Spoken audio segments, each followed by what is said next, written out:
We are continuing our journey through the book of Acts. I think we've got just 4 weeks to go in what's been a fairly long series, but one which has hopefully been helpful in seeing how these early followers of Jesus put their faith into practice. And so this week, we're in Acts chapter 17. And as part of his journeys in traveling around to spread the good news of Jesus, the Apostle Paul has arrived in the Greek city of Athens. I don't know if you've ever been to Athens, but to this day it's the home of the Acropolis, which has a few ancient buildings, including the famous Parthenon, the big columned white building there in the middle, which was originally a temple to the Greek god Athena, and that's where the city of Athens gets its name from, the Greek god Athena. Now, Paul, in his day, he would have seen the Parthenon when he visited Athens. It was long-standing when he was around, along with other temples. And indeed, in the book of Acts, we're told that when Paul arrived in Athens, he was greatly distressed to see that the city was full of idols. We might say altars and inscriptions reflecting a huge range of beliefs in all sorts of gods. Indeed, the ancient Greeks worshipped a wide variety of gods and followed all sorts of philosophies. And there were two groups in particular who it's worth knowing about in advance of what we're going to look at today. So for a start, there are a bunch of people who were calling themselves Epicureans. They followed the teachings of an ancient philosopher called Epicurus, and he basically taught that the secret to true happiness is to maximize pleasure and avoid pain, because this life is it, because death is the end, so you might as well fill your boots while you're here, maximize pleasure and avoid pain as much as we can. And I guess in many ways we might think there's some logic perhaps in that for those who don't believe in anything beyond this world. And maybe there are plenty of Epicureans around today who might follow this kind of thinking, even if they wouldn't call themselves that. Another group, though, alongside these Epicureans, were known as the Stoics. And these were perhaps the most popular group in Paul's day in Athens. So they followed the teachings of another ancient philosopher called Zeno. And he believed in controlling the passions and emotions, especially it was the need to endure pain without complaining. So this is where we get the word stoical from. And again, I suspect we can think of a fair few people who go through life with a pretty stoical kind of attitude. I guess we might say mustn't grumble. That's a kind of stoical way of seeing life. So you had Epicureans, all about maximizing pleasure, and you had Stoics, all about enduring pain. It's quite a mix of beliefs that Paul therefore needed to try and speak into. Indeed, when Paul arrived in Athens, he went to speak to a council in Athens, which contained both Epicureans and Stoics. And this council in Athens was called the Areopagus because they were named after the place where they met, which was on a hilltop right by the Parthenon called the Areopagus. And you can climb the hilltop where they met today. There's some tourists on top of there. So this is what it looks like when you look down from the Parthenon, that big building we saw earlier. It's a rocky hilltop where the council called the Areopagus met.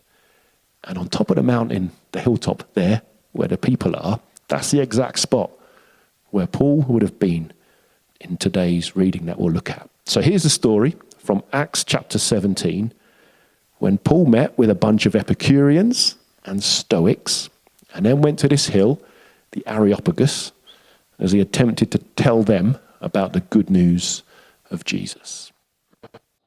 A group of Epicurean and Stoic philosophers began to debate with him. Some of them asked, "What is this babbler trying to say?" Others remarked, "He seems to be advocating foreign gods." They said this because Paul was preaching the good news about Jesus and the resurrection. Then they took him and brought him to a meeting of the Areopagus, where they said to him, "May we know what this new teaching is that you are presenting? You are bringing some strange ideas to our ears, and we would like to know what they mean." All the Athenians and the foreigners who lived there spent their time doing nothing but talking about and listening to the latest ideas. Paul then stood up in the meeting of the Areopagus and said, "People of Athens, I see that in every way you are very religious. For as I walked around and looked carefully at your objects of worship, I even found an altar with this inscription, 'To an unknown God.' So you are ignorant of the very thing you worship. And this is what I am going to proclaim to you. The God who made the world and everything in it is the Lord of heaven and earth, and does not live in temples built by human hands. And he is not served by human hands as if he needed anything. Rather, he himself gives everyone life and breath and everything else. For in him we live and move and have our being. As some of your own poets have said, we are his offspring. Therefore, since we are God's offspring, we should not think that the divine being is like gold, or silver, or stone, an image made by human design and skill. In the past, God overlooked such ignorance, but now he commands all people everywhere to repent. For he has set a day when he will judge the world with justice by the man he has appointed.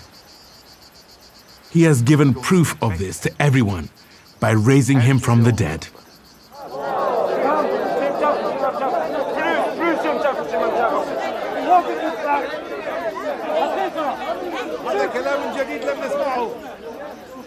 When they heard about the resurrection of the dead, some of them sneered, but others said, "We want to hear you again on this subject." At that, Paul left the council. Some of the people became followers of Paul and believed. Among them was Dionysius, a member of the Areopagus, also a woman named Damaris, and a number of others. All right. So I think it's quite interesting, the approach that Paul takes here in speaking with these people who had pretty different beliefs and views to him. And it's an approach that we might be able to learn one or two things from, I think, about how we might share our faith with people.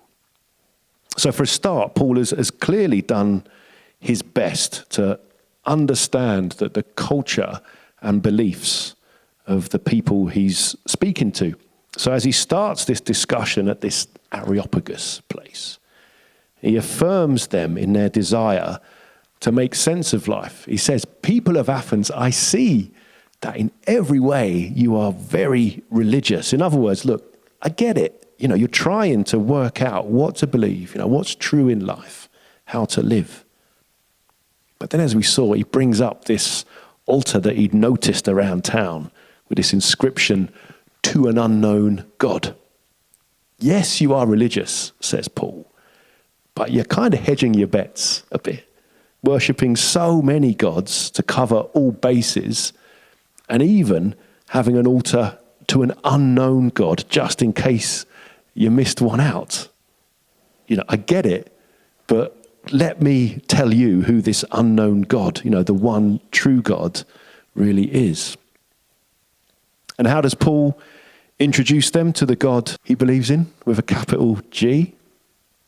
Well, he starts by highlighting the world around them, the natural world that they could clearly see from their hilltop for miles around.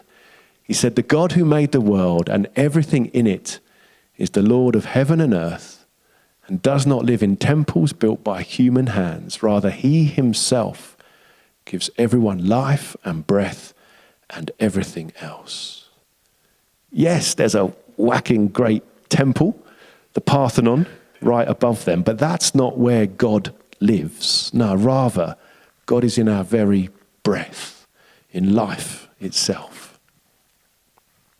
And I know for me, when trying to talk about my faith with people, I often find myself trying to find common ground with people by talking about the everyday stuff of life. You know, just how amazing perhaps this world is in its beauty and diversity. Perhaps how moved we often are when we see love and kindness in action. And how these all suggest that there's something more to life. I'd say a God of love and creativity who's behind it all. So perhaps finding common ground is often the best way to start in sharing our faith with people. But what's more, we see that with Paul, he refers to the culture that those he's talking to would understand. So unusually for Paul, he doesn't start by quoting from the scriptures. He doesn't go to the Bible, which they wouldn't know, but instead he goes to a couple of Greek poets. And again, Paul seems to know his stuff. I guess it's a bit like quoting song lyrics or something today. Paul knows who the people are listening to in terms of their poetry in order to connect with them. So he quotes from a Greek poet called Epimenides, but he reinterprets those poets' words to be talking about God, saying, "In him we live and move and have our being." That's a quote from a poem from Epimenides. And then he takes another poem, this time written about the god Zeus by a poet called Aratus from the 3rd century BC. And again, he applies it to God himself, saying, "As some of your own poets have said, we are his offspring." See, Paul takes the good stuff that these people did believe, but then fleshes it out by pointing them to the true God. It's almost like Paul says, you understand a lot, but let me give you the full picture, because the truth is actually much better news than you think. And as we saw, Paul then concludes by telling them about Jesus and how his resurrection from the dead changes everything, meaning that life is not best understood by being Epicurean and simply seeking pleasure, but neither is it about being stoical and simply enduring pain. Now, instead, in Jesus, we see someone who understands both pleasure and pain and has come to help us make sense of both extremes, both in this world and the next. We might say life in all its fullness that Jesus came to promise us. And again, for us in sharing our faith, I'd suggest it's often best done when we're honest about the complexities of life, both its ups and its downs. We don't need to pursue pleasure by denying pain, but neither do we need to shun pleasure by embracing pain. No, we don't need to be Epicurean or Stoic. Rather, we're simply called to follow Jesus and put our faith in him as he leads us through life in all its fullness. So, if we think about how we might talk about God and share our faith, maybe take a leaf out of Paul's approach in Athens, understanding where people are coming from, affirming what's good in their lives, all while encouraging them with the good news that God, through Jesus, is with us in the whole of life, a truth and a reality that can inspire us and shape our lives day by day.